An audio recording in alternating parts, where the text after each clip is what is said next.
Bismillahirrahmanirrahim. Assalamualaikum warahmatullahi wabarakatuh. Alhamdulillah wassalatu wassalamu ala Rasulillah wa ala alihi wa ashabihi wa man wala. Kaum muslimin yang dimuliakan oleh Allah Subhanahu wa taala. Kita kembali ke pembahasan kita dari kitab fikih ya. Dan sekarang kita berada pada episode ketiga dan kita akan lanjutkan ya bagian kedua, yaitu wajib haji. Dan kesempatan ini kita akan menjelaskan ya wajib haji dan juga larangan-larangan ihram dan juga fidyahnya. Langsung saja ke pembahasan pertama, yaitu wajib haji ya. Pertama, ihram dari miqat yang sudah ditetapkan untuknya secara syar'i, yang kita katakan kemarin. Jadi orang yang mau berangkat haji dia wajib ya ihram dari miqat yang kita sebutkan kemarin yang 5 ya, salah satunya tergantung dia datangnya dari mana. Jika dia datangnya dari Madinah maka dia dari Dzul Hulaifah ya, atau yang lebih terkenal sekarang namanya Abyar Ali.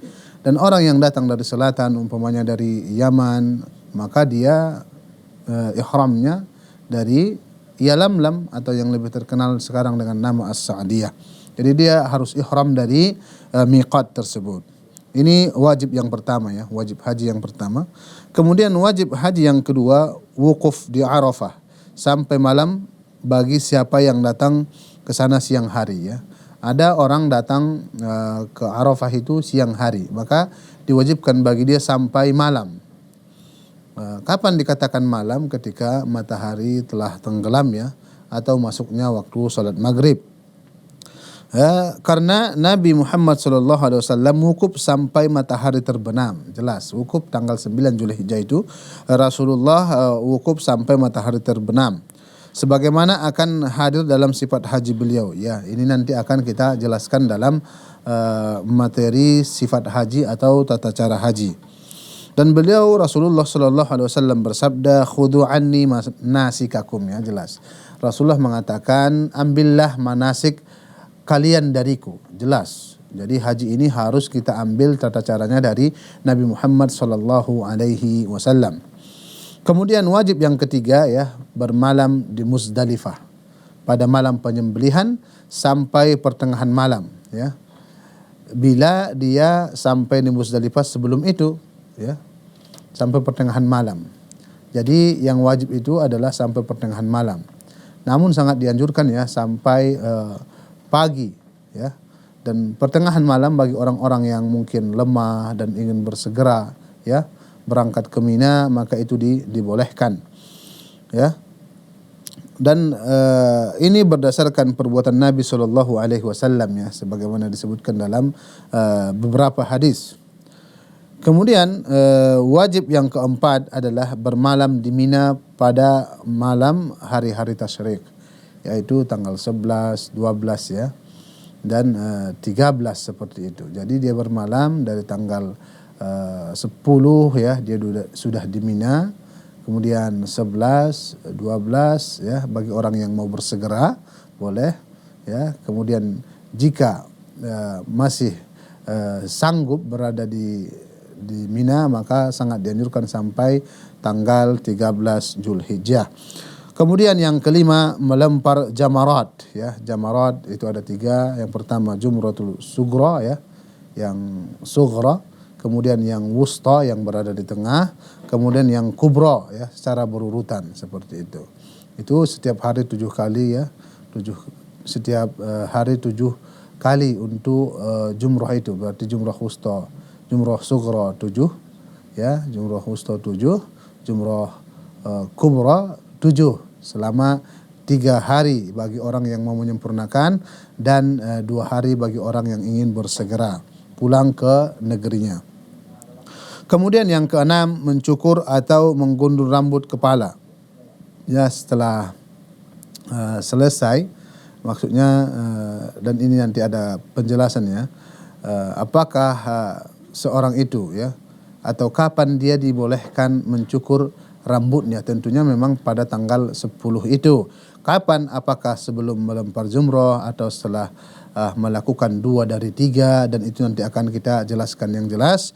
Mencukur atau menggundul rambut adalah wajib haji. Jadi ketika seorang sudah bertahallul pertama, ya, maka dia mencukur rambutnya seperti itu, mentahallul, ya. Dan ini berdasarkan firman Allah Subhanahu wa taala, muhalliqina ru'usakum wa muqassirin, ya. Dengan menggundul rambut kepala kalian dan memendekkannya. Jadi boleh dipendekkan, boleh juga digundul. Namun yang lebih afdal tetap kita membersihkannya dengan menggundul, ya. Dan juga berdasarkan perbuatan Nabi SAW dan perintahnya untuk melakukan hal tersebut. Ya, jelas Rasulullah memerintahkan para sahabat untuk menggundul kepala mereka setelah mereka gagal, ya, untuk melakukan umrah. Di umrah Hudaybiyah itu maka Rasulullah mencukur rambutnya dan juga para sahabat juga mencukurnya. Kemudian wajib yang ketujuh adalah tawaf wada'. Tawaf wada' adalah tawaf perpisahan sebelum kita meninggalkan Masjidil Haram, ya. Dan ini untuk semua yang haji, kecuali bagi wanita yang haid dan nifas, maka dibolehkan bagi mereka untuk tidak tawaf wada', ya. Dan ini berdasarkan hadis Ibnu Abbas radhiyallahu anhuma. Dia berkata, umiran nas an yakuna akhiru ahdihim bil bait illa annahu khuffifa 'anil mar'atil haid. Ya, jelas. Orang-orang diperintahkan agar akhir amalan mereka adalah tawaf wada'. Maksudnya akhir amalan berhaji, sebelum pulang ke negerinya atau kampung halamannya, dia tawaf wada' dulu. Ya, seperti tawaf sebelumnya, sifatnya sama namun namanya yang berbeda, ya. Di Baitullah hanya saja, ya, wanita haid diberi keringanan. Wanita haid diberi keringanan jika tawaf wada', ya. Adapun tawaf ifadah wajib, rukun, harus dia laksanakan, ya. Jika dia haid pada saat itu, maka dia tunggu setelah selesai semua amalan-amalan haji, dia tunggu sampai bersih, ya. Sampai bersih, kemudian dia tawaf ifadah atau tawaf ziarah itu. Kemudian di sini muallif mengatakan, barang siapa meninggalkan salah satu dari kewajiban haji, ya, dengan sengaja atau lupa, maka dia menambalnya dengan membayar denda atau disebut dengan dam, ya. Dan hajinya sah. Jadi ini bedanya dengan rukun. Kalau rukun tidak bisa ditambal, harus diulangi, ya. Kalau wajib ini jika tertinggal boleh kita membayar denda atau dam dan hajinya tetap sah.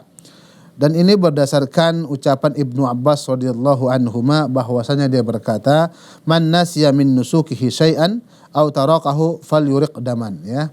Barang siapa melupakan sesuatu dari manasiknya atau meninggalkannya, maka hendaknya menyembelih dam, ya.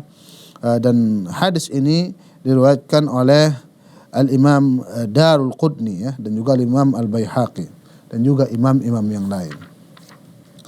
Ya, manasik selain yang disebutkan di atas, maka ia termasuk sunnah, ya. Maksudnya yang kita sebutkan di atas tadi, ada yang 7 poin tadi, ya, 7 poin. Ini adalah wajib. Yang tidak disebutkan berarti dia sunnah. Jadi sunnah-sunnah itu yang paling penting, ya, kita akan bahas. Apa saja sunnah-sunnah haji yang paling penting? Yang pertama adalah mandi untuk ihram. Ketika kita sampai di miqat, ya, sangat dianjurkan bagi kita untuk mandi, ya. Kemudian memakai pakaian ihram, ya, dan juga memakai wangi-wangian dan memakai 2 helai kain putih untuk laki-laki. Dan ini sangat ma'ruf, ya, dan sangat terkenal pakaian tersebut. Dan untuk perempuan memakai pakaian yang menutup aurat. Ini yang pertama, mandi dan juga memakai wangi-wangian sebelum mulai ihram, ya. Ya, sebelum mulai ihram, ini kita garis bawahi.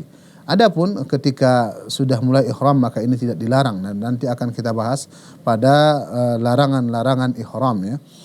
Kemudian yang kedua sunnah-sunnahnya, memotong kuku, ya. Jelas kita potong dulu kuku kita, kemudian mencukur bulu kemaluan, mencabut bulu ketiak, mencukur kumis, dan menghilangkan apa yang patut dihilangkan sebelum ihram, ya. Rambut lah, kumis lah, bulu hidung lah, yang jelas yang bersih, ya. Yang membuat kita bersih, ya. Maka itu harus dibersihkan. Kemudian yang ketiga tawaf qudum ya. Tawaf qudum ya, tawaf bagi orang yang pertama datang ke Masjidil Haram ya. Ini bagi haji ifrad dan qiran. Jadi orang yang berniat haji ifrad ya, maksudnya ifrad berarti dia datang ke Masjidil Haram dengan niat haji saja ya.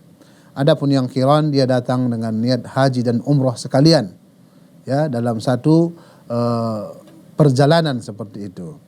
Adapun untuk orang yang tamattu' dia datang dengan tawaf umrah ya. Tawaf umrah. Kemudian sunnah yang keempat ar-ramal ya, lari-lari kecil ya, untuk 3 putaran pertama pada tawaf qudum ya, pada tawaf qudum. Jadi 3 putaran pertama dia lari-lari kecil, lebih kencang daripada berjalan ya, dan mendekatkan langkahnya seperti itu. Kemudian 4 yang terakhir dia berjalan seperti biasa. Kita ketahui tawaf itu 7 kali ya. Kemudian yang kelima ittiba' pada tawaf qudum, yaitu meletakkan bagian tengah kain ya. Bagian tengah kain selempangnya di bawah ketiak kanannya dan meletakkan kedua ujungnya di atas pundak kiri. Jelas. Dan ini nanti akan kita praktekkan ya, atau mungkin kita bawakan nanti sebagai foto bagi kaum muslimin untuk mudah memahaminya. Kemudian yang keenam ya, bermalam di Mina pada malam Arafah ya, bermalam di Mina pada malam Arafah. Ya, jelas. Kemudian yang ketujuh ya, talbiyah dari sejak berikhram sampai melempar jumrah Aqabah ya. Dari kita mulai ihram yaitu labbaik Allahumma labbaik sampai terakhir. Jadi ketika kita mulai ihram sampai kita melempar Jumratul Aqabah pada tanggal 10 Zulhijjah ya. Tanggal 10 Zulhijjah. Kemudian yang kedelapan menjamak takdim ya, jamak takdim antara salat maghrib dan isya di Musdalifah. Ya. Semenjak kita tanggal 9 ya, tanggal 9 Zulhijjah berangkat dari Arafah sudah memasuki malam ya, sangat dianjurkan bagi kita untuk bergerak ke Musdalifah dan solat di Musdalifah dengan solat jamak takdim, yaitu solat maghrib dan solat isya pada waktu solat maghrib seperti itu. Kemudian yang kesembilan wukuf di Musdalifah di Masy'aril Haram ya, dari fajar sampai terbit matahari bila memungkinkan. Bila tidak bisa maka seluruh Musdalifah adalah tempat wukuf. Ya, sangat dianjurkan bagi kita wukuf di Musdalifah malam itu ya sampai terbit matahari ya, sampai terbit matahari. Berarti kita di situ salat maghrib dan salat isya dan salat fajar. Ya, jika tidak memungkinkan dibolehkan bagi orang-orang yang lemah ya berangkat tengah malam menuju Mina. Namun sangat dianjurkan seperti kita katakan tadi, bila memungkinkan sampai terbit ya, sampai terbit matahari maka ini sangat dianjurkan. Ya, bila tidak bisa maka seluruh Musdalifah adalah tempat wukuf. Jika tidak bisa maka seluruh tempat Musdalifah adalah tempat wukuf kita. Jadi kaum muslimin yang dimuliakan oleh Allah Subhanahu wa taala. Jadi inilah tadi wajib-wajib haji dan juga sunnah-sunnah haji. Kemudian kita masuk ya ke bab ketiga, larangan-larangan ihram, fidyah dan hadyu.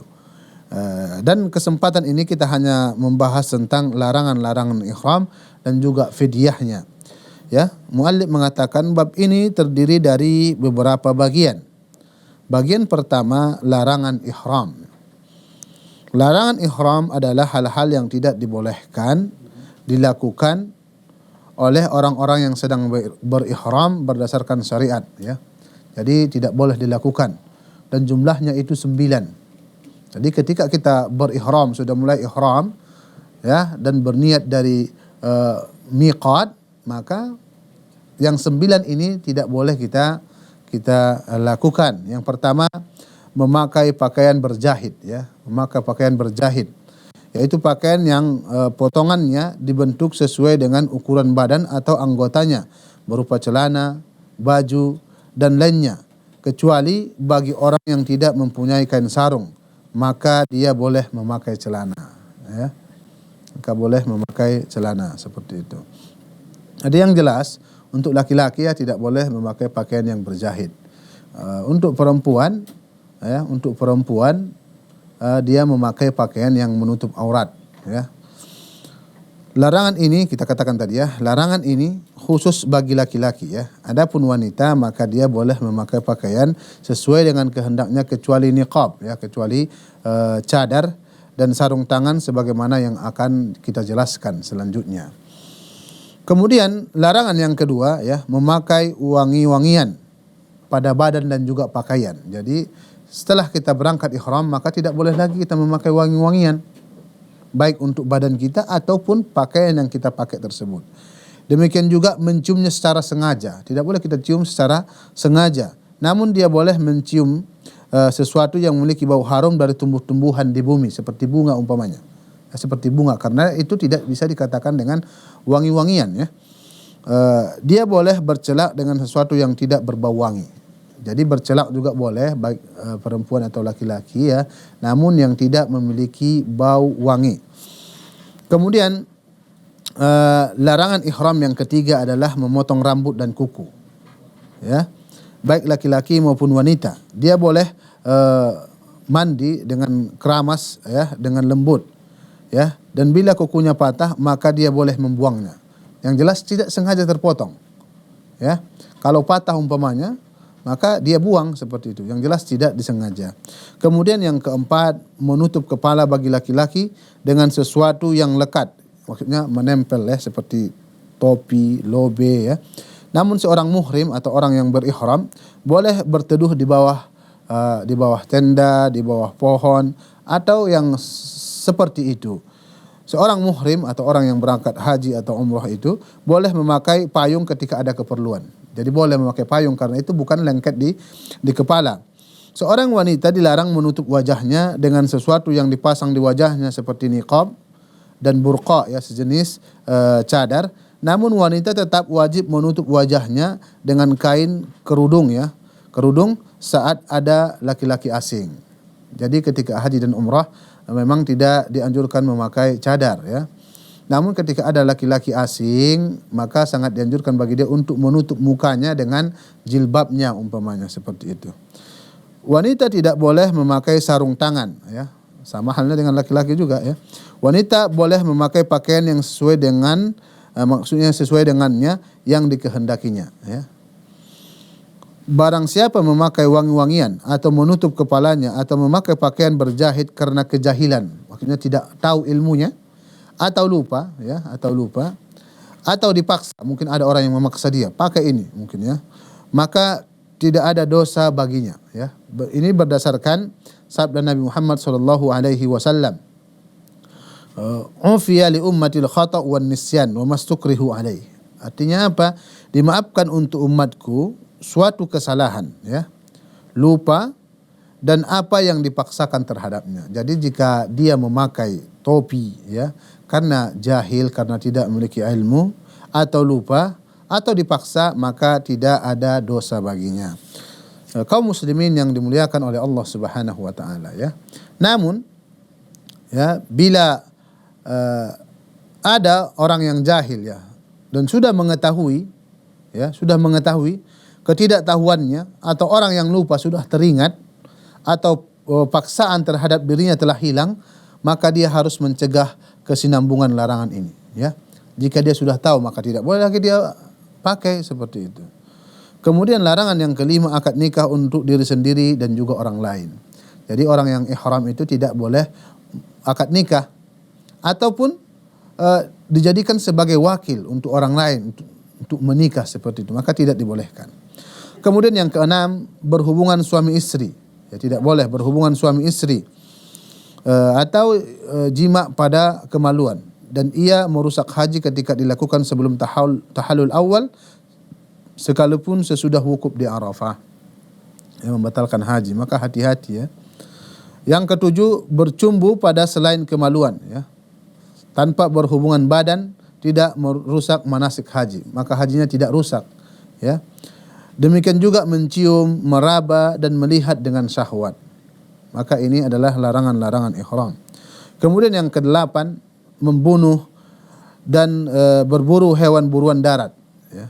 Boleh membunuh hewan-hewan fasik, ya, hewan-hewan fasik yang memang dikatakan oleh Rasulullah sallallahu alaihi wasallam boleh kita bunuh seperti ular, kalajengking, maka ini boleh, ya. Baik di daerah yang halal dan daerah yang haram bagi muhrim dan yang selainnya. Ya, maka di sini muallif menyebutkan sebagai contoh seperti gagak, tikus, kalajengking, raja wali, ular dan anjing galak, ya. Seorang muhrim tidak boleh membantu untuk membunuh hewan buruan darat. Tidak boleh dengan isyarat dan tidak boleh dengan selainnya, ya. Dan dia juga tidak boleh makan hewan buruan yang diburu untuknya. Maka tidak boleh kita makan. Seperti itu. Kemudian larangan yang ke-9, seorang muhrim maupun yang bukan muhrim tidak boleh memotong pohon yang tumbuh di tanah haram, ya. Dan pemerintah Saudi Arabia telah membuat batas-batas, ya, mana yang masuk tanah haram, mana yang tidak masuk tanah haram, ya. Ya, di tanah haram ataupun tanaman rumput hijau yang tidak mengganggu, ya, tidak boleh rumput-rumput yang tumbuh ataupun pohon yang tumbuh di tanah haram maka tidak boleh kita ganggu dan juga tidak boleh kita patahkan umpamanya. Namun dia boleh memotong, ya, memotong dahan yang mengganggu di jalan. Jika mengganggu maka boleh dipotong.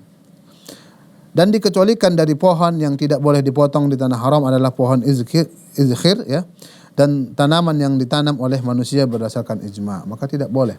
Ada tanaman-tanaman yang ditanam oleh manusia seperti mungkin tumbuh-tumbuhan, ya, atau pertanian umpamanya, maka tidak boleh kita tebang seperti itu. Kemudian bagian yang kedua, ya, bagian yang kedua ini akan kita selesaikan dengan cepat, ya, insyaallah, yaitu fidyah pada larangan-larangan ihram, atau kita katakanlah denda, ya, denda bagi orang yang melakukan larangan-larangan ihram tadi.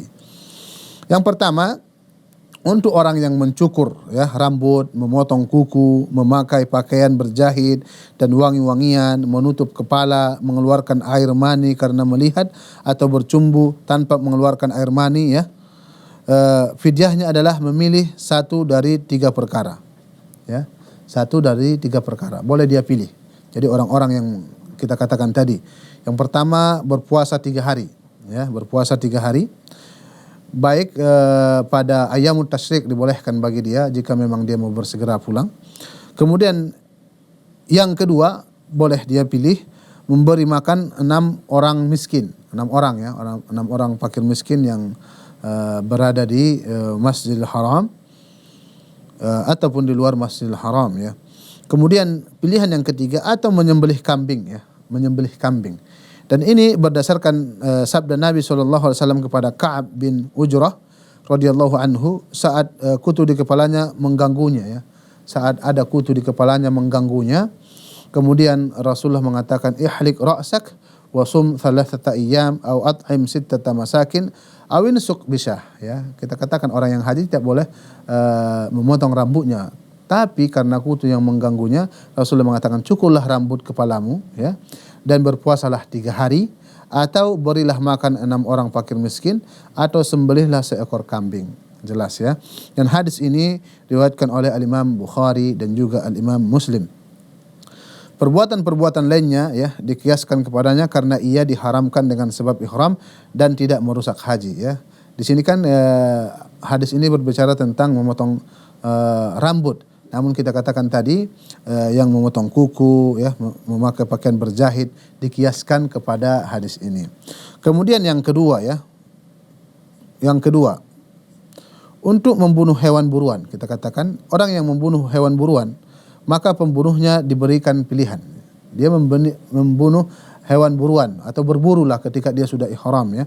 Yang pertama, boleh dia memilih menyembelih hewan ternak yang sepadan dengan hewan buruan yang dibunuhnya, ya. Hewan ternak kambing umpamanya. Dia memburu kijang, ya, memburu kijang. Dan kita ketahui kijang itu harganya mahal, ya. Harganya mahal. Bisa dengan harga 2 atau 3 kambing, maka dia menyembelih sesuai dengan harga hewan buruan tadi.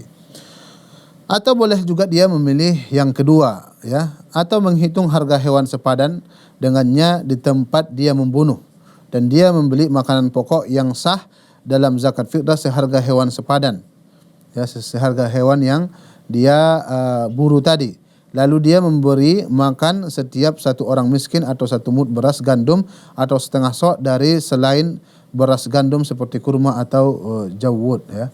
Jadi yang jelas dia berikan makanan ya kepada orang-orang yang membutuhkan atau orang-orang miskin ya, sesuai dengan harga hewan yang dia buru tadi. Atau boleh juga dia memilih yang ketiga, atau berpuasa satu hari sebagai ganti memberi makan setiap orang satu orang miskin ya, berdasarkan firman Allah Subhanahu wa taala ya. A'udzu billahi minasyaitonir rajim. Wa man qatalahu minkum muta'ammidan fajazaa'u mithlu ma qatala minan na'am yahkumu bihi dzawa 'adlin minkum hadyan balighal ka'bah aw kaffaratu ta'amu masakin aw 'adlu dzalika shiyama. Artinya barang siapa di antara kalian membunuhnya dengan sengaja, maksudnya berburu ya, maka dendanya ialah mengganti dengan hewan ternak yang sepadan dengan buruan yang dibunuhnya, yang diputuskan oleh dua orang yang adil di antara kalian sebagai hadyu yang dibawa ke Ka'bah, atau kafarah ya. Kafarah membayar tebusan dengan memberi makan kepada orang-orang miskin atau berpuasa seimbang dengan makanan yang dikeluarkan itu ya, berpuasa satu hari ya. Atau dia memilih yang keempat ya. Yang keempat ya. Untuk berhubungan ya. Maksudnya di sini untuk berhubungan suami istri, di sini dia disebutkan untuk berhubungan suami istri dalam manasik haji sebelum tahallul, mengeluarkan air mani karena bercumbu atau onani atau berciuman atau menyentuh dengan nafsu syahwat atau melihat terus-menerus, maka ia merusak haji ya. Termasuk bila pelakunya lupa atau jahil atau dipaksa ya. Jadi dia berhubungan badan, baik dia lupa ataupun jahil hukumnya atau dipaksa, dia juga termasuk ya. Pelakunya wajib menyembelih unta ya. Dia sembelih unta dan juga mengqadha hajinya dan juga bertaubat. Jadi hajinya harus diulangi. Kemudian yang selanjutnya, adapun berhubungan suami istri sesudah tahallul awal ya, sesudah tahallul pertama, maka ia tidak merusak haji dan wajib menyembelih kambing ya. Dan orang yang berhubungan badan suami istri sebelum tahallul pertama, maka hajinya rusak, maka dia harus menyembelih unta dan juga mengqadha hajinya dan juga bertaubat. Adapun jika dia melakukan itu setelah tahallul pertama ya, tahallul awal, maka ia tidak merusak haji dan wajib menyembelih kambing. Kemudian untuk akad nikah ya, untuk akad nikah maka tidak wajib membayar fidyah namun akadnya rusak. Jadi untuk orang yang menikah setelah ihram atau mewakili orang lain, maka akadnya rusak namun tidak membayar apa saja maksudnya dari fidyah tersebut. Jadi dia tidak membayar fidyah. Kemudian yang terakhir ya, untuk memotong pohon dan juga tumbuh-tumbuhan di tanah haram dan tanamannya yang tidak ditanam oleh manusia, maksudnya tumbuhan itu tumbuh sendiri, maka maka pohon kecil berdasarkan urb, adat kebiasaan, diganti dengan kambing ya, pohon kecil ya. Maksudnya yang tumbuh sendiri, maka diganti dengan kambing. Lalu yang lebih besar daripada itu diganti dengan sapi ya. Dan itu sesuai kebiasaan orang yang berada di tanah haram ya, diganti dengan sapi. Tanaman yang daun diganti ya, tanaman dan daun diganti dengan harganya karena ia dapat dihitung harganya ya. Jadi hati-hati kita memotong pohon ataupun memotong ranting pohon di tanah haram. Jadi yang kecil ya, fidyahnya adalah kambing, yang besar sapi, dan daun dan juga tanaman, maka itu bisa dihitung harganya seperti itu. Hal ini ya bila pelaku atau pelanggaran sengaja melakukannya. Adapun orang yang jahil dan lupa, maka keduanya tidak terkena denda apapun. Jadi orang yang memetik pohon ya, ataupun ranting pohon atau tanam-tanaman dan dia jahil dan tidak tahu hukumnya, maka dia tidak kena apa-apa. Jadi kaum muslimin yang dimuliakan oleh Allah Subhanahu wa taala, inilah yang dapat kita sampaikan pada pertemuan kali ini. Jadi kita telah menyelesaikan wajib haji dan juga larangan ihram dan juga fidyah atau denda bagi orang yang melakukan larangan ihram tadi. Aqulu qouli hadza wa astaghfirullah li wa lakum wa lisairil muslimin fastaghfiruhu innahu huwal ghafurur rahim. Assalamualaikum warahmatullahi wabarakatuh.